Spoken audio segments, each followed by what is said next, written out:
ಅರ್ಧ ಗಂಟೆಯಲ್ಲಿ ರಾಜ್ಯ, ದೇಶ, ವಿದೇಶ, ಸಿನಿಮಾ, ಕ್ರೀಡಾ ಸುದ್ದಿಗಳನ್ನು ಫಟಾಫಟ್ ಆಗಿ ನೋಡೋಣ ಮಾರ್ನಿಂಗ್ ಎಕ್ಸ್‌ಪ್ರೆಸ್‌ನಲ್ಲಿ. ಕೊರೋನಾ ರೂಪಾಂತರಿ JN1 ಸೋಂಕು ಕರುನಾಡಲ್ಲೂ ಆತಂಕ ಹುಟ್ಟಿಸಿದೆ. ರಾಜ್ಯದಲ್ಲಿ ಬರೋಬ್ಬರಿ 35 ಜನರಲ್ಲಿ JN1 ಸೋಂಕು ಪತ್ತೆಯಾಗಿದೆ.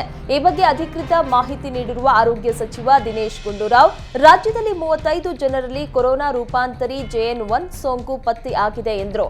ಇಂದು ಸಬ್ ಕಮಿಟಿ ಸಭೆ ಕರೆದಿದ್ದು ತಜ್ಞರ ಜೊತೆ ಚರ್ಚೆ ನಡೆಸಲಾಗುವುದು ಎಂದಿದ್ದಾರೆ. ರಾಜ್ಯಕ್ಕೆ JN1 ಸೋಂಕು ಎಂಟ್ರಿ ಆಗಿರುವ ಬಗ್ಗೆ ಮಾಹಿತಿ ಇತ್ತು. ಅಧಿಕೃತವಾಗಿ ತಿಳಿಯಲು ಸ್ಯಾಂಪಲ್ ಕಳಿಸಲಾಗಿತ್ತು. ಸದ್ಯ ಯಾವುದೇ ರೀತಿಯ ಮಾರ್ಗಸೂಚಿಯನ್ನ ಜಾರಿ ಮಾಡಿಲ್ಲ. ಪಾಸಿಟಿವ್ ಬಂದವರು ಮನೆಯಲ್ಲೇ ಕ್ವಾರಂಟೈನ್ ಆಗಿದ್ದಾರೆ ಅಂತ ಆರೋಗ್ಯ ಸಚಿವ ದಿನೇಶ್ ಗುಂಡೂರಾವ್ ತಿಳಿಸಿದರು. ರಾಜ್ಯದಲ್ಲಿ JN1 ರೂಪಾಂತರಿ ಪತ್ತೆಯಾಗಿದ್ದು, ಇಂದು ನಡೆಯುವ ಉಪ ಸಮಿತಿ ಸಭೆಯಲ್ಲಿ ಕಠಿಣ ನಿಯಮ ಜಾರಿ ಬಗ್ಗೆ ಚರ್ಚೆಯಾಗಲಿದೆ. ಈ ಬಗ್ಗೆ ಮಾಹಿತಿ ನೀಡಿದ ಉನ್ನತ ಶಿಕ್ಷಣ ಸಚಿವ MC ಸುಧಾಕರ್, ICMR ಸೂಚನೆಗಳ ಪಾಲನೆ ಬಗ್ಗೆ ಸಭೆಯಲ್ಲಿ ಚರ್ಚೆ ನಡೆಯಲಿದೆ. JN1 ಸೋಂಕು ಕಡಿವಾಣಕ್ಕೆ ಏನೆಲ್ಲ ಮುಂಜಾಗ್ರತಾ ಕ್ರಮ ಪಾಲಿಸಬೇಕೆಂಬುದರ ಬಗ್ಗೆ ತೀರ್ಮಾನ ಮಾಡಲಿದ್ದೇವೆ. ಈಗಾಗಲೇ ಒಂದು ಹಂತದ ನಿಯಮಗಳನ್ನು ಸರ್ಕಾರ ಸೂಚಿಸಿದೆ. ಇಂದು ಏನೆಲ್ಲ ಕಠಿಣ ಕ್ರಮಗಳನ್ನು ಕೈಗೊಳ್ಳಬೇಕು ಎಂಬುದರ ಬಗ್ಗೆ ಸಭೆಯಲ್ಲಿ ನಿರ್ಧರಿಸುತ್ತೀವಿ ಎಂದಿದ್ದಾರೆ. ರಾಜ್ಯ ಬಿಜೆಪಿಯಲ್ಲಿನ ನೇಮಕಾತಿಯನ್ನ ಹೈಕಮಾಂಡ್ ಪೂರ್ಣಗೊಳಿಸಿದೆ. ಖಾಲಿ ಇದ್ದ ಸ್ಥಾನಗಳನ್ನು ಭರ್ತಿ ಮಾಡುವ ಮೂಲಕ ಮೇಲ್ಮನೆ ಮತ್ತು ಕೆಳಮನೆ ಎಲ್ಲ ಸ್ಥಾನಗಳು ಪೂರ್ಣಗೊಂಡಿವೆ. ಪರಿಷತ್ ವಿಪಕ್ಷ ನಾಯಕ ಸ್ಥಾನಕ್ಕೆ ಕೋಟಾ ಶ್ರೀನಿವಾಸ ಪೂಜಾರಿಯನ್ನ ಆಯ್ಕೆ ಮಾಡಲಾಗಿದೆ. ಸುನಿಲ್ ವಲ್ಯಾಪುರೆಗೆ ಪರಿಷತ್ ಉಪನಾಯಕ ಸ್ಥಾನ ನೀಡಲಾಗಿದೆ. ವಿಧಾನಸಭೆ ಉಪನಾಯಕ ಹುದ್ದೆಗೆ ಅರವಿಂದ ಬೆಲ್ಲದ್ ಆಯ್ಕೆಯಾಗಿದ್ದಾರೆ. ಪರಿಷತ್ ಸಚೇತಕ ಸ್ಥಾನಕ್ಕೆ ರವಿಕುಮಾರ್ ನೇಮಕಗೊಂಡಿದ್ದಾರೆ. ವಿಧಾನಸಭೆ ಸಚೇತಕ ಹುದ್ದೆಗೆ ದೊಡ್ಡನಗೌಡ ಜಿ ಪಾಟೀಲ್ ಆಯ್ಕೆಯಾಗಿದ್ದಾರೆ. ಬಿಜೆಪಿ ರಾಷ್ಟ್ರೀಯ ಅಧ್ಯಕ್ಷ JP ನಡ್ಡಾ ಸೂಚನೆ ಮೇರೆಗೆ ನೇಮಕ ಮಾಡಲಾಗಿದೆ. ರೆಬಲ್ ಶಾಸಕ ಯತ್ನಾಳ್ಗೆ ಬಿಜೆಪಿ ಹೈಕಮಾಂಡ್ ಶಾಕ್ ಮೇಲೆ ಶಾಕ್ ನೀಡಿದೆ. ಬಾಕಿ ಇದ್ದ ಮೇಲ್ಮನೆ ಮತ್ತು ಕೆಳಮನೆ ವಿಪಕ್ಷ ಸ್ಥಾನಗಳು ಭರ್ತಿಯಾಗಿದ್ದು, ಅಂತಿಮ ಸುತ್ತಿನಲ್ಲೂ ಯತ್ನಾಳ್ಗೆ ಯಾವುದೇ ಸ್ಥಾನಮಾನ ನೀಡಲಾಗಿಲ್ಲ. ಪಕ್ಷದ ವಿರುದ್ಧವೇ ರೆಬಲ್ ಆಗಿ ಯತ್ನಾಳ್ ಈಗ ಕಮಲ ಪಾಳ್ಯದಲ್ಲಿ ಒಬ್ಬಂಟಿಯಾದರಾ ಎಂಬ ಪ್ರಶ್ನೆ ಹುಟ್ಟುಕೊಂಡಿದೆ. ಯತ್ನಾಳ್ ಜೊತೆಗಿದ್ದ ಅರವಿಂದ ಬೆಲ್ಲದ್ಗೆ ಸ್ಥಾನಮಾನ ದೊರಕಿದೆ. ವಿಧಾನಸಭೆ ಉಪನಾಯಕ ಹುದ್ದೆ ಬೆಲ್ಲದ್ ಪಾಲಾಗಿದೆ. ಈ ಮೂಲಕ ಪರೋಕ್ಷವಾಗಿ ಯತ್ನಾಳ್ ಬಲ ಕುಗ್ಗಿಸುವ ಯತ್ನ ನಡೆದಿದೆ ಎನ್ನಲಾಗ್ತಾ ಇದೆ. ಕಾಂಗ್ರೆಸ್ ಸರ್ಕಾರ ಅಧಿಕಾರಕ್ಕೆ ಬಂದ ಹಲವು ತಿಂಗಳ ಬಳಿಕ ವಿಧಾನಸಭಾ ವಿಪಕ್ಷ ನಾಯಕರನ್ನಾಗಿ ಅಶೋಕ್ ಅವರನ್ನ ನೇಮಕ ಮಾಡಲಾಗಿತ್ತು. ಇದರ ಬೆನ್ನಲ್ಲೇ ಇದೀಗ ಮುಖ್ಯ ಸಚೇತಕರ ಹುದ್ದೆ ವಿಜಯೇಂದ್ರ ಆಪ್ತ ಕೃಷ್ಣಗಿ ಶಾಸಕ ದೊಡ್ಡನಗೌಡ ಪಾಟೀಲ್ಗೆ ಒಲಿದು ಬಂದಿದೆ. 3 ಬಾರಿ ಶಾಸಕರಾಗಿ ಆಯ್ಕೆಯಾಗಿರುವ ದೊಡ್ಡನಗೌಡ ಪಾಟೀಲ್ BY ವಿಜಯೇಂದ್ರ ಆಪ್ತ ಬಳಗದಲ್ಲಿ ಗುರುತಿಸಿಕೊಂಡಿದ್ದಾರೆ. ಇದೀಗ ತಮ್ಮ ಆಪ್ತ ಶಾಸಕ ದೊಡ್ಡನಗೌಡ ಪಾಟೀಲ್ಗೆ ಮುಖ್ಯ ಸಚೇತಕ ಹುದ್ದೆ ಕೊಡಿಸುವಲ್ಲಿ ಬಿಜೆಪಿ ರಾಜ್ಯಾಧ್ಯಕ್ಷ ವಿಜಯೇಂದ್ರ ಯಶಸ್ವಿಯಾಗಿದ್ದಾರೆ. ರೈತರ ವಿಚಾರದಲ್ಲಿ ಸಕ್ಕರೆ ಸಚಿವ ಶಿವಾನಂದ ಪಾಟೀಲ್ ಮತ್ತೆ ವಿವಾದಾತ್ಮಕ ಹೇಳಿಕೆ ನೀಡಿದ್ದಾರೆ. ಬೆಳಗಾವಿ ಜಿಲ್ಲೆಯ ಅಥಣಿ ತಾಲೂಕಿನ ಸುಟ್ಟಟ್ಟಿ ಗ್ರಾಮದಲ್ಲಿ ಮಾತನಾಡಿದ ಸಚಿವ ಶಿವಾನಂದ ಪಾಟೀಲ್, ಬರಗಾಲ ಬರಲೆಂದೇ ರೈತರಿಗೆ ಆಸೆ ಇರುತ್ತೆ ಅನ್ನೋ ಮೂಲಕ ರೈತರ ಕೆಂಗಣ್ಣಿಗೆ ಗುರಿಯಾಗಿದ್ದಾರೆ. ಬರಗಾಲ ಬಂದ್ರೆ ಸಾಲ ಮನ್ನಾ ಆಗತ್ತೆ ಅನ್ನೋ ನಿರೀಕ್ಷೆಯನ್ನ ರೈತರು ಇಟ್ಕೊಂಡಿರ್ತಾರೆ. ಹಿಂದಿನ ಸರ್ಕಾರಗಳು ಸಾಲ ಮನ್ನಾ ಮಾಡಿವೆ, ಆದರೆ ಸರ್ಕಾರ ಸಂಕಷ್ಟದಲ್ಲಿದ್ದಾಗ ಅದು ಕಷ್ಟ ಸಾಧ್ಯ ಅಂತ ಹೇಳಿದ್ದಾರೆ. ರೈತರ ಬಗ್ಗೆ ಉಡಾಫೆಯಾಗಿ ಮಾತನಾಡಿದ ಸಕ್ಕರೆ ಸಚಿವ ಶಿವಾನಂದ ಪಾಟೀಲ್ ವಿರುದ್ಧ ವಿರೋಧ ಪಕ್ಷ ನಾಯಕ ಅಶೋಕ್ ಕಿಡಿಕಾರಿದ್ದಾರೆ. ಸರ್ಕಾರದ ಮಂತ್ರಿ ರೈತರ ಬಗ್ಗೆ ಹಗುರವಾಗಿ ಮಾತಾಡಿದ್ದಾರೆ. ರೈತರನ್ನ ಕಡೆಗಣಿಸಿದ್ರೆ ರೈತರ ಶಾಪಕ್ಕೆ ಸರ್ಕಾರ ಗುರಿಯಾಗುತ್ತೆ. ಈ ಸರ್ಕಾರ ಬಹಳ ದಿನ ಉಳಿಯಲ್ಲ ಅಂತ ವಾಗ್ದಾಳಿ ನಡೆಸಿದ್ರು. ಈ ಹಿಂದೆ ಪರಿಹಾರಕ್ಕಾಗಿ ರೈತರು ಆತ್ಮಹತ್ಯೆ ಮಾಡಿಕೊಳ್ತಾರೆ ಎಂದಿದ್ರು. ಆಗ ಮುಖ್ಯಮಂತ್ರಿಗಳಾದರೂ ಇವರ ವಿರುದ್ಧ ಕ್ರಮವನ್ನ ತೆಗೆದುಕೊಳ್ಬೇಕಾಗಿತ್ತು. ಇದೀಗ ಮತ್ತೆ ರೈತರ ಬಗ್ಗೆ ಅವಹೇಳನ ಮಾಡಿದ್ದಾರೆ. ಕೂಡಲೇ ಸಚಿವರನ್ನ ವಜಾ ಮಾಡಬೇಕು, ಇಲ್ಲವಾದ್ರೆ ರಾಜ್ಯವ್ಯಾಪಿ ಬಿಜೆಪಿ ಪ್ರತಿಭಟನೆ ನಡೆಸುತ್ತೆ ಅಂತ ವಿರೋಧ ಪಕ್ಷದ ನಾಯಕ ಅಶೋಕ್ ವಾಗ್ದಾಳಿ ನಡೆಸಿದ್ದಾರೆ. ರೈತರ ಬಗ್ಗೆ ವಿವಾದಾತ್ಮಕ ಹೇಳಿಕೆ ನೀಡಿದ ಸಚಿವ ಶಿವಾನಂದ ಪಾಟೀಲ್ ವಿರುದ್ಧ ಬಿಜೆಪಿ ರಾಜ್ಯಾಧ್ಯಕ್ಷ ವಿಜಯೇಂದ್ರ ಗರಂ ಆಗಿದ್ದಾರೆ. ಈ ಹಿಂದೆಯೂ ಶಿವಾನಂದ ಪಾಟೀಲ್ ರೈತರ ಬಗ್ಗೆ ಅವಹೇಳನಕಾರಿ ಹೇಳಿಕೆಯನ್ನ ನೀಡಿದ್ದಾರೆ. ಈಗ ಮತ್ತೆ ಅದೇ ದುರಹಂಕಾರದಿಂದ ಮಾತನಾಡಿದ್ದಾರೆ. ಶಿವಾನಂದ ಪಾಟೀಲ್ರನ್ನ ಕರೆದು ಬುದ್ಧಿ ಹೇಳಿ, ಒಂದು ವೇಳೆ ಬುದ್ಧಿ ಕಲಿಯದಿದ್ರೆ ಸಂಪುಟದಿಂದ ಕೈಬಿಡಿ, ಅವರ ರಾಜೀನಾಮೆ ಪಡೆದ್ರೆ ದೇಶ ಏನು ಮುಳುಗಿ ಹೋಗಲ್ಲ ಅಂತ ಸಚಿವ ಶಿವಾನಂದ ಪಾಟೀಲ್ ವಿರುದ್ಧ ಬಿಜೆಪಿ ರಾಜ್ಯಾಧ್ಯಕ್ಷ ಬಿವೈ ವಿಜಯೇಂದ್ರ ಆಕ್ರೋಶ ಹೊರಹಾಕಿದ್ದಾರೆ. ಸಚಿವ ಶಿವಾನಂದ ಪಾಟೀಲ್ ಹೇಳಿಕೆ ವಿರುದ್ಧ ಬಿಜೆಪಿಗರು ಮುಗಿಬಿದ್ದಿದ್ದಾರೆ. ಸಚಿವ ಶಿವಾನಂದ ಪಾಟೀಲ್ ರೈತರ ಬಗ್ಗೆ ಉಡಾಫಿಯಾಗಿ ಮಾತನಾಡಿದ್ದಕ್ಕೆ ಕೇಂದ್ರ ಸಚಿವ ಪ್ರಹ್ಲಾದ್ ಜೋಶಿ ಕಿಡಿಕಾರಿದ್ದಾರೆ. ದೊಡ್ಡ ಸ್ಥಾನದಲ್ಲಿ ಇರುವವರು ಹೀಗೆ ಮಾತನಾಡಬಾರದು. ಸರ್ಕಾರ ಬರಗಾಲದಲ್ಲಿ ಮಾತ್ರ ಪರಿಹಾರ ನೀಡುತ್ತೆ. ಬೆಳೆ ಸಮೃದ್ಧವಾಗಿ ಬಂದ್ರೆ ರೈತರು ಯಾರ ಹತ್ತಿರವೂ ಕೈ ಚಾಚಲ್ಲ. ಶಿವಾನಂದ ಪಾಟೀಲ್ ತಮ್ಮ ಹೇಳಿಕೆಯನ್ನ ವಾಪಸ್ ಪಡಿಬೇಕು, ರೈತರಿಗೆ ಕ್ಷಮೆ ಕೇಳಬೇಕು ಎಂದು ಹುಬ್ಬಳ್ಳಿಯಲ್ಲಿ ಕೇಂದ್ರ ಸಚಿವ ಪ್ರಹ್ಲಾದ್ ಜೋಶಿ ಆಗ್ರಹಿಸಿದ್ದಾರೆ. ರೈತರಿಗೆ ಶಿವಾನಂದ ಪಾಟೀಲ್ ಅಪಮಾನ ವಿಚಾರಕ್ಕೆ ಸಂಬಂಧಪಟ್ಟಂತೆ ರಾಜ್ಯ ರೈತ ಸಂಘ ಹಾಗೂ ಹಸಿರು ಸೇನೆ ರಾಜ್ಯಾಧ್ಯಕ್ಷ ಎಚ್ಆರ್ ಬಸವರಾಜಪ್ಪ ಪ್ರತಿಕ್ರಿಯೆ ನೀಡಿದ್ದಾರೆ. ಸಕ್ಕರೆ ಸಚಿವ ಶಿವಾನಂದ ಪಾಟೀಲ್ ಅಹಂಕಾರದ ಮಾತುಗಳಿಂದ ರೈತರಿಗೆ ಅವಮಾನ ಮಾಡಿದ್ದಾರೆ. ರೈತರಿಗೆ ಏನು ಪುಕ್ಸತೆ ಕೊಡುವುದು ಬೇಡ, ರೈತ ಬೆಳೆದ ಬೆಳೆಗೆ ಸರಿಯಾದ ಬೆಂಬಲ ಬೆಲೆಯನ್ನ ಕೊಡ್ಲಿ. ಸ್ವಾಮಿನಾಥನ್ ಆಯೋಗದ ವರದಿ ಪ್ರಕಾರ ಭತ್ತ, ರಾಗಿ, ಜೋಳ ಕ್ವಿಂಟಾಲ್ಗೆ 5,600 ಬೆಲೆಯನ್ನ ನಿಗದಿ ಮಾಡಲಿ. ಆದರೆ ಕೇವಲ 2,500 ರೂಪಾಯಿ ಕೊಡ್ತಾ ಇದ್ದಾರೆ. ಹಾಲು ಉತ್ಪಾದನೆಗೆ 50 ರಿಂದ 60 ರೂಪಾಯಿ ವೆಚ್ಚ ಬೀಳ್ತಾ ಇದೆ. ಆದರೆ ಕೇವಲ 25 ರೂಪಾಯಿ ನೀಡಲಾಗ್ತಾ ಇದೆ. ನಮಗೆ ಸರಿಯಾದ ಬೆಲೆ ನೀಡಲಿ, ಯಾವುದು ಪುಕ್ಸಟೆ ಕೊಡೋದು ಬೇಡ. ನಾವೇ ಸರ್ಕಾರಕ್ಕೆ ಸಾಲ ನೀಡ್ತೀವಿ. 5 ಲಕ್ಷ ಪರಿಹಾರಕ್ಕೋಸ್ಕರ ರೈತರು ಆತ್ಮಹತ್ಯೆ ಮಾಡ್ಕೊಳ್ತಾರೆ ಎನ್ನುವ ಸಚಿವರಿಗೆ 50 ಲಕ್ಷ ರೂಪಾಯಿ ನಾವೇ ಕೊಡ್ತೀವಿ, ನೀವು ಆತ್ಮಹತ್ಯೆ ಮಾಡ್ಕೊಳ್ತೀರಾ ಎಂದು ಪ್ರಶ್ನೆ ಮಾಡಿದ್ದಾರೆ. ಸಾಲ ಮನ್ನಾ ಆಸೆಗೆ ರೈತರು ಬರಗಾಲ ಬರಲಿ ಎನ್ನುತ್ತಾರೆ ಎಂಬ ಸಚಿವ ಶಿವಾನಂದ ಪಾಟೀಲ್ ಹೇಳಿಕೆಗೆ ರೈತರು ಆಕ್ರೋಶಗೊಂಡಿದ್ದಾರೆ. ಚಾಮರಾಜನಗರದಲ್ಲಿ ಶಿವಾನಂದ ಪಾಟೀಲ್ ವಿರುದ್ಧ ರೈತರು ಆಕ್ರೋಶ ಹೊರಹಾಕಿದ್ದು, ಜಿಲ್ಲಾಡಳಿತ ಭವನದ ಮುಂದೆ ಪ್ರತಿಭಟನೆ ನಡೆಸಿದ್ರು. ಸಚಿವರ ಭಾವಚಿತ್ರಕ್ಕೆ ಉಗಿದು ಬೆಂಕಿ ಹಚ್ಚೋದಕ್ಕೆ ಯತ್ನಿಸಿದ್ರು. ರೈತರು ಹಾಗೂ ಪೊಲೀಸರ ನಡುವೆ ಮಾತಿನ ಚಕಮಕಿ ನಡೆಯಿತು. ಶಿವಾನಂದ ಪಾಟೀಲ್ ಭಾವಚಿತ್ರ ಹರಿದು ಹಾಕಿ ಆಕ್ರೋಶ ವ್ಯಕ್ತಪಡಿಸಿದ್ರು. ಸಚಿವ ಸಂಪುಟದಿಂದ ಶಿವಾನಂದ ಪಾಟೀಲ್ ವಜಾ ಮಾಡುವಂತೆ ರೈತರು ಆಗ್ರಹಿಸಿದ್ರು. ಶಿವಾನಂದ ಪಾಟೀಲ್ 2ನೇ ಬಾರಿಗೆ ರೈತರ ಬಗ್ಗೆ ಅವಹೇಳನ ಮಾತುಗಳನ್ನಾಡಿದ್ದಾರೆ. ಆತ ಒಬ್ಬ ಅರೆಹುಚ್ಚ, ಕೂಡಲೇ ನಿಮಾನ್ಸ್ ಆಸ್ಪತ್ರೆಗೆ ಸೇರಿಸಿ. ಶಿವಾನಂದ ಪಾಟೀಲ್ ಬಂದರೆ ಅವರ ಮುಖಕ್ಕೆ ಕಪ್ಪು ಮಸಿ ಬಳಿಯುವುದು ಗ್ಯಾರಂಟಿ. ಕೂಡಲೇ ಬಹಿರಂಗವಾಗಿ ಕ್ಷಮೆಯನ್ನ ಯಾಚಿಸಬೇಕು ಅಂತ ಪ್ರತಿಭಟನಾ ನಿರತರು ಆಗ್ರಹಿಸಿದ್ರು. ರೈತರ ವಿಚಾರದಲ್ಲಿ ಸಕ್ಕರೆ ಸಚಿವ ಶಿವಾನಂದ ಪಾಟೀಲ್ ವಿವಾದಾತ್ಮಕ ಹೇಳಿಕೆಗೆ ಚಿಕ್ಕೋಡಿ ರೈತರು ಆಕ್ರೋಶ ವ್ಯಕ್ತಪಡಿಸಿದ್ದಾರೆ. ನಾವು ಬರಗಾಲಕ್ಕೆ ಯಾವತ್ತೂ ಆಸೆ ಪಡೋದಿಲ್ಲ. ಮಳೆ ಆದ್ರೆ 1 ಎಕರೆಯಲ್ಲಿ 2 ಲಕ್ಷ ಆದಾಯ ಬರುತ್ತೆ. ಚಿಕ್ಕೋಡಿ ಜಿಲ್ಲೆಯಲ್ಲಿ ದನ ಕರುಗಳಿಗೆ ಮೇವಿಲ್ಲ. ಉನ್ನತವಾದ ಸ್ಥಾನದಲ್ಲಿ ಇರುವವರು ಬಹಳ ಯೋಚಿಸಿ ಮಾತಾಡಬೇಕು. ನೀವು ಹೊಟ್ಟೆಗೆ ಏನ್ ತಿಂತಾ ಇದ್ದೀರಾ? ನಾವು ಭೂಮಿ ತಾಯಿಯ ಒಡಲಿನಲ್ಲಿ ದುಡಿಯುತ್ತೇವೆ. ನಮ್ಮನ್ನ ಭೂತಾಯಿ ಯಾವತ್ತೂ ಕೈ ಬಿಡೋದಿಲ್ಲ. ಶಿವಾನಂದ ಪಾಟೀಲ್ ಫ್ರೀಯಾಗಿ ಕೊಡ್ತೇವೆ ಎಂದಿದ್ದಾರೆ. ನಿಮ್ಮ ಮನೆಯಿಂದ ಏನಾದ್ರೂ ನಮಗೆ ಕೊಡ್ತೀರಾ ಅಂತ ಆಕ್ರೋಶವನ್ನ ವ್ಯಕ್ತಪಡಿಸಿದ್ದಾರೆ.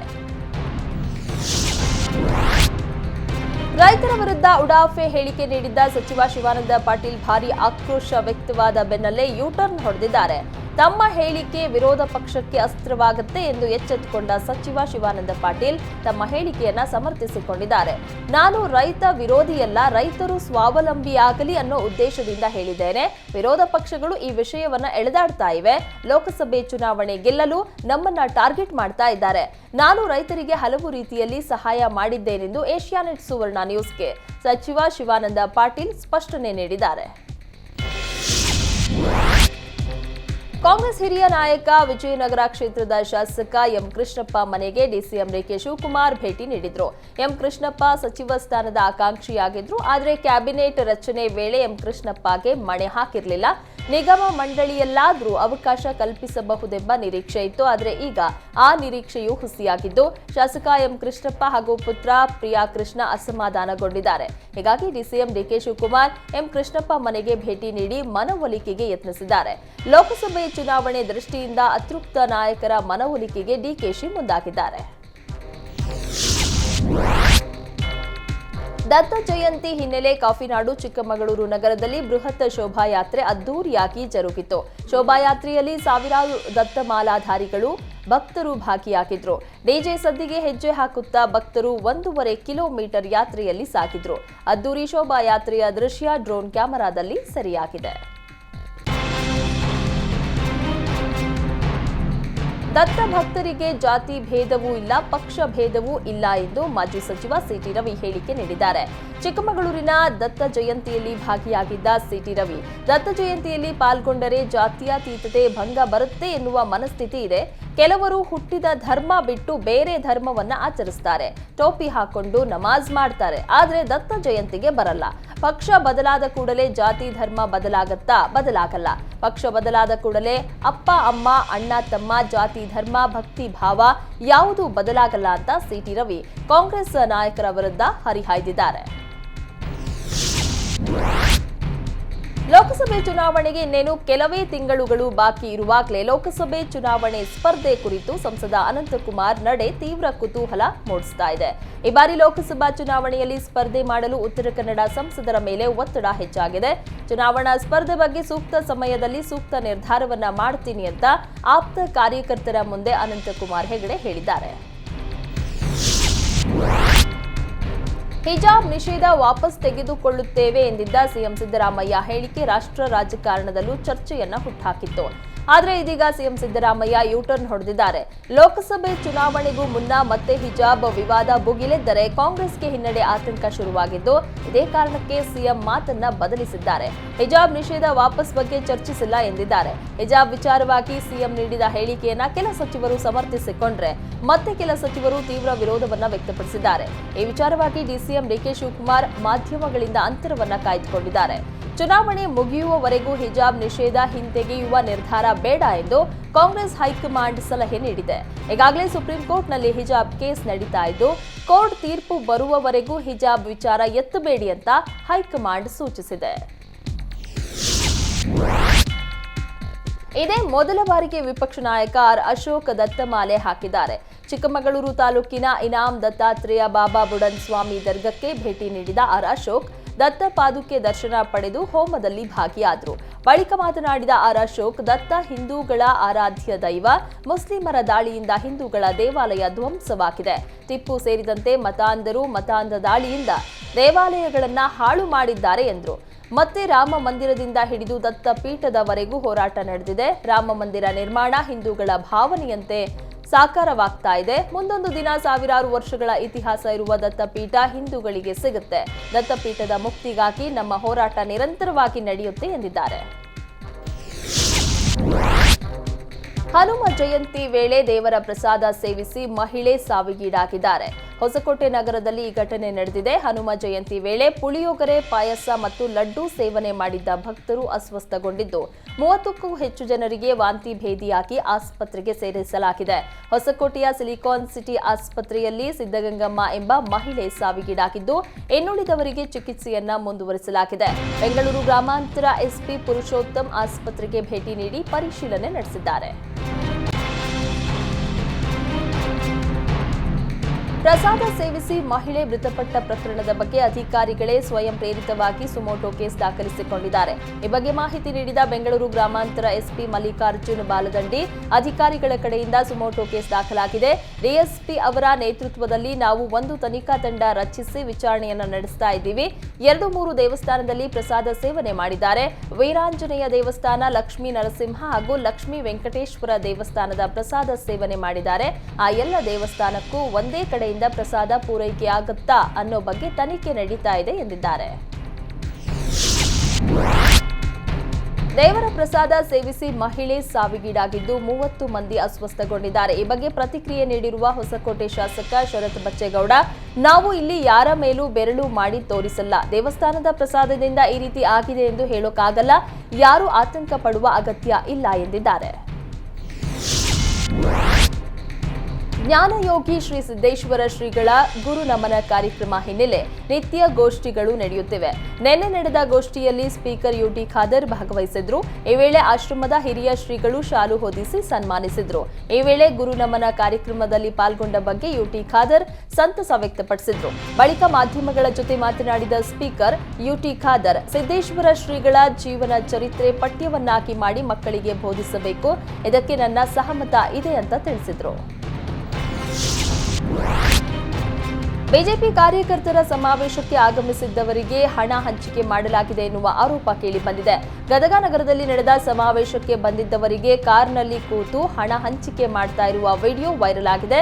ನಿನ್ನೆ ಬಿಜೆಪಿ ಅಧ್ಯಕ್ಷ ವಿಜಯೇಂದ್ರ ನೇತೃತ್ವದಲ್ಲಿ ಮುನ್ಸಿಪಲ್ ಕಾಲೇಜು ಮೈದಾನದಲ್ಲಿ ಸಮಾವೇಶ ಆಯೋಜಿಸಲಾಗಿತ್ತು. ಕಾರ್ಯಕರ್ತರನ್ನ ಕರೆತರುವುದಕ್ಕೆ ಲಕ್ಕುಂಡಿ ಮಂಡಳಿ ಬಿಜೆಪಿ ಅಧ್ಯಕ್ಷ ನಿಂಗಪ್ಪ ಎಂಬಾತ ಹಣ ಹಂಚಿರೋ ಆರೋಪ ಕೇಳಿಬಂದಿದೆ. ಕೈಯಲ್ಲಿ ಕಂತೆ ನೋಟನ್ನ ಹಿಡಿದು ಕಾರ್ಯಕರ್ತರಿಗೆ ಹಂಚಿದ ವಿಡಿಯೋ ಸಾಮಾಜಿಕ ಜಾಲತಾಣದಲ್ಲಿ ಹಲ್ಚಲ್ ಸೃಷ್ಟಿಸಿದೆ. ಇಟ್ಟಿಗೆ ಕಾರ್ಖಾನೆಗೆ ಅಕ್ರಮವಾಗಿ ಕೆರೆಯಿಂದ ಮಣ್ಣನ್ನ ಲೂಟಿ ಮಾಡ್ತಾ ಇದ್ರು. ಗ್ರಾಮ ಪಂಚಾಯಿತಿ ಅಧಿಕಾರಿಗಳು ಯಾವುದೇ ಕ್ರಮವನ್ನ ಕೈಗೊಳ್ಳದೆ ಸಂಬಂಧವೇ ಇಲ್ಲದಂತೆ ವರ್ತಿಸ್ತಾ ಇದ್ದಾರೆ ಎಂದು ಹುಣಸನ ಕೋಡಿಹಳ್ಳಿ ಗ್ರಾಮಸ್ಥರು ಆರೋಪಿಸಿದ್ದಾರೆ. ರಾಮನಗರ ಜಿಲ್ಲೆಯ ಕನಕಪುರ ತಾಲೂಕಿನ ಹುಣಸನ ಕೋಡಿಹಳ್ಳಿ ಗ್ರಾಮದ ಕೆರೆಯಲ್ಲಿ ಮಣ್ಣನ್ನ ಲೂಟಿ ಮಾಡಲಾಗ್ತಾ ಇದೆ.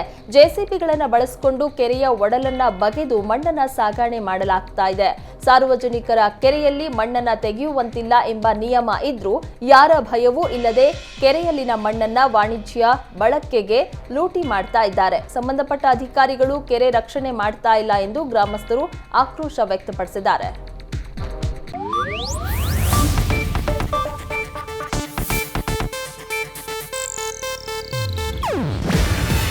ಇದು ಏಷ್ಯಾನೆಟ್ ನ್ಯೂಸ್ ನೆಟ್ವರ್ಕ್ ಪ್ರಸ್ತುತಿ. ನೀವು ನೋಡ್ತಿದ್ದೀರಾ ಏಷ್ಯಾನೆಟ್ ಸುವರ್ಣ ನ್ಯೂಸ್.